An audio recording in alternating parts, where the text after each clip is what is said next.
recession, collapse, whatever it is, it seems to be all the news can talk about lately. So we figured we'd deal with some of those problems the Americas are facing with some solutions that can come only from the Americas. Welcome back to the channel, you guys, and us constantly having to adapt, overcome, and improvise.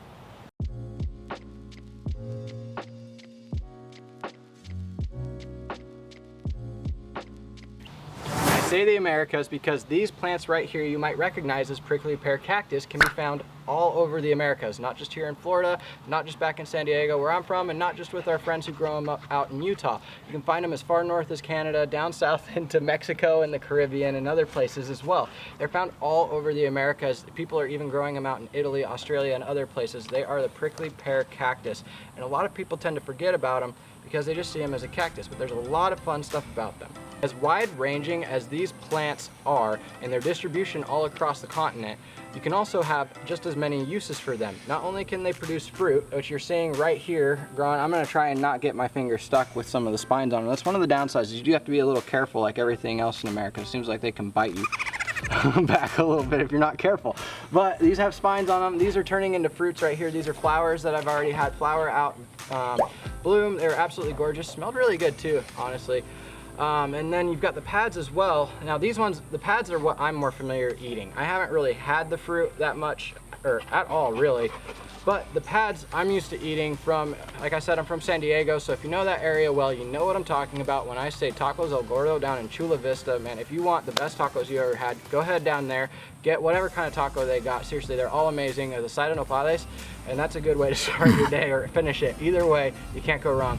But these pads are used really often in like Mexican style cooking called nopales, and you know, real simple. You can throw some oil on them, salt, pepper, throw them on a grill type deal, cook them up real easily. And so we're gonna be growing these out like crazy because we're finding them all over our property as I'm clearing out the wood line or just cutting grass and getting weeds out of different spots. I just keep finding these popping up all over the place. And so you can see them in the pot where I've been keeping these two that were found in the kitchen garden. They've been doing well in nothing but just sand.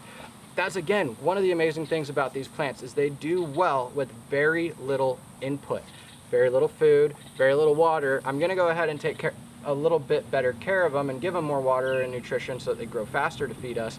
But if you're in an area where you're not sure how much water you can get them because of droughts going on out in the west, or you just can't find fertilizer with everything going on in the world, this might be one of those crops that you really want to try getting going this year.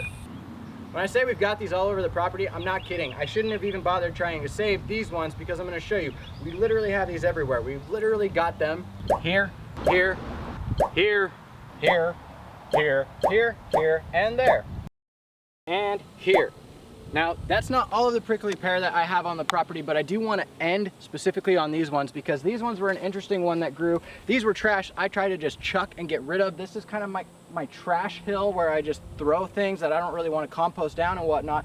And the cactus ended up coming back to life. These things grow back from the pads really easily. And that's one of the reasons why we're going to take these ones and start moving them and transplanting them and try to make use of this crop, because in other areas like Australia, I believe it was, they've had issues with this becoming so invasive that it was driving farmers and cattle ranchers and stuff kind of out of their homes. It became such an issue they had to import a moth from the Americas that eats this stuff in order to do it. Anyways, check it out on Google. There's some crazy stories on that one. But the bottom line, these plants are insanely resistant. There's a lot of different uses for them. You can even use them for fencing to keep in livestock and stuff, but for us, we're gonna use them just to try and make sure that we're supplementing a lot of food. So I'm gonna take you up to where we're putting them in and transplanting all of these up to show you kind of what we're doing with them. Follow me up here. You see me talk about the other sides of the house like the kitchen garden, guava lane, and all those others, but we haven't really done anything at all on this neglected south side of the property. So the reason it's been neglected is because really what I wanted here, where you're seeing all the flags marking out, is where I've been wanting to put a dragon fruit install. But I'm taking a long time to be able to get around to building trellises and other things going on, so we figured we'd just go ahead, and since dragon fruit are a cactus just like the prickly pear, we'd go ahead and substitute them in, at least for now. If we end up really liking them, maybe we'll just keep it, who knows. But we're gonna go ahead, bring them up in here where I've already marked everything out. You guys have seen me transplant stuff before. It's a cactus with the prickly pear, so it's actually a lot easier than anything I've seen before. We're just gonna get it knocked out instead of wasting your time watching me dig. So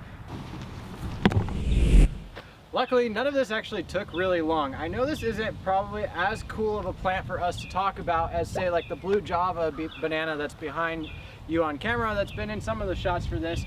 But the thing with this one is, this is more of our kind of subsistence living. We are going to be able to rely on this one a whole lot more. We're not going to have to worry about if it will survive the cold winters here, like the dragon fruit that I've had that's died back all the way to the ground in the pots.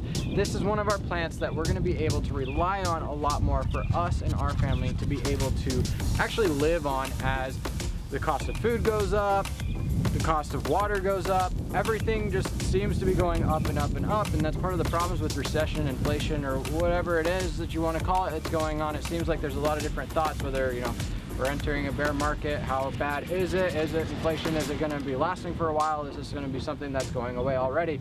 There's so many different thoughts, it's making it really hard to kind of tell what you should do about it. But I think some of the things that those of us who've been around through, say, to 2008 recession for my generation with the millennials and everything else, is we've seen kind of, you know, where we need to make some cuts and stuff. And I think that's why you're seeing quite a bit of people in my generation, especially the guys, starting to get a lot more into gardening and homesteading. And Nico, get inside. Good boy. Lay down. Sit. Lay down. Stay.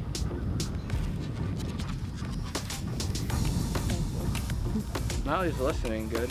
Stay. I was talking about other than something to do with people getting into gardening, because I think this is one of those things that we're kind of seeing, you know, can be something to offset and help us kind of keep our cash flow a little bit better going into this recession, inflation, whatever it is we're dealing with right now. Gas is insane.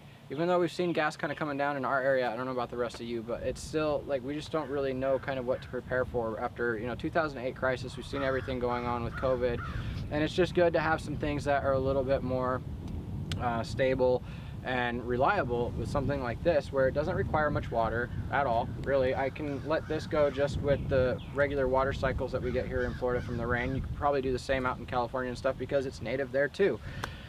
Same with Utah and everything else. You don't probably really need to give it much fertilizer, even though I am, just to kind of help it along. And it can just kind of go in and do its own thing and not have to worry about increasing my water bill, not have to worry about increasing how much fertilizer I'm having to buy or anything like that, since, well, I don't buy fertilizer, I make it with chicken poop. But same thing for all of you who can't make fertilizer and other things too. I think this would be a really good one to go ahead and consider and give it a shot. I don't know, have you tried the fruit? Let me know in the comments down below, because I haven't. I'm really interested to see what the actual fruit tastes like. All I've had is the nopales, and so I'm really excited for those to come in along with, as we start getting better at corn and beans and stuff like that. These are going to pair really well with all of that. Let us know down in the comments below if you've had the fruit, how you like nopales yourself. Anyways, as always, hope you enjoyed today's video. Molnar out. I almost forgot, if you did enjoy today's video, don't forget to hit that like button. As always, please subscribe. We'll catch you next time. Bye.